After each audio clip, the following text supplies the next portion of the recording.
Birthday. Light dumped on our heads, we become heaven's compost. Our thoughts, like insects, chew through eternity's lost causes, hours and days, time's least digestible fibers. We take in what heaven can't or won't put up with, living and dying, the incomplete virtues of strength and weakness. It's not true there's no fear in heaven. The gods keep watch over us, are afraid of the losses we hold, afraid to die. They don't trust their own endlessness. You are the natural outcome of immortality's inability to conceive, the one thing it can't bear, which is why it needs you. Canoeing the St. John River. Reeds hover on the brink of disappearing. Lilies so white they're barely present, childlike in their proximity to the timeless. As the light confesses to impure thoughts, a lecherous heart, we listen. It wants a verdict, something to call its own, but we can only hear it out. At certain distances, we become helpless, image of the earth's own helplessness. Things retreat so far into themselves that surfaces seem evacuated. We don't know what to make of what we see. Choices between equal uncertainties. Sky, water, lilies. Who knows if there's an inner life?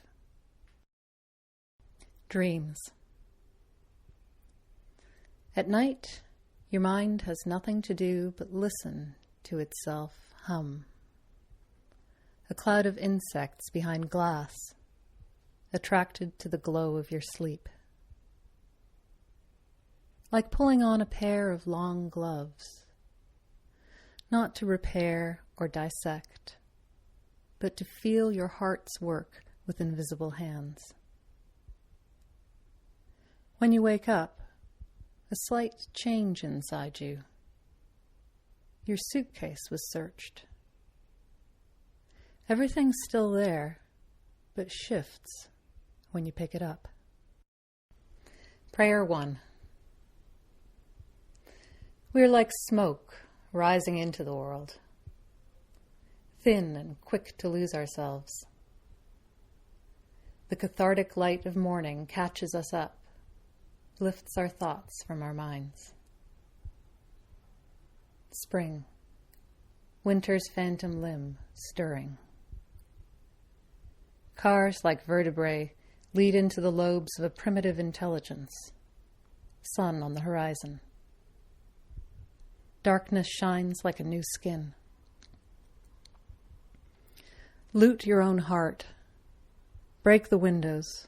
Reach in and take everything, because you might not be back. If you leave the key behind, gleaming on its hook, it will bear witness. Use without uses, the world becomes the key. Your heart becomes the world's emptiness. Roses. Not because it is sufficient, but because we subsist on light, and what doesn't cry out to be noticed? There's something here you might recognize, but you're not sure. Still, you're willing to risk it. The loss is of everything, seen and unseen, the before and the after. It doesn't depend on you, but you move toward it. Because as long as there's a moment here or there, why not arrange a few roses in a jar? Give thought to their listlessness, how they gather the room about them, yet think nothing of it, how each thorn persists, how they have made a purpose of holding still. Then you remember the necessary and sufficient. This isn't it, but you don't know where else to begin. Witness 2. Beauty on the pedestal of itself. An enigma whose question is its own being, whose answer is also being. The future, a deal it never makes. We empty ourselves of desire, lay it down as we lay down weapons. Grief is not something to be swallowed, but a faint halo around the living, a glow. Beauty, though, has none, walks outside at night alone. The elocution of the stars, unpronounceable perfect syllables. God encrypted in the world. The house grows smaller at night, trying to lose itself in thought. We listen to the sibilance of the refrigerator keeping time. Light through the window, the stars shedding their skins. Beauty even in beauty, when it's easiest to forget.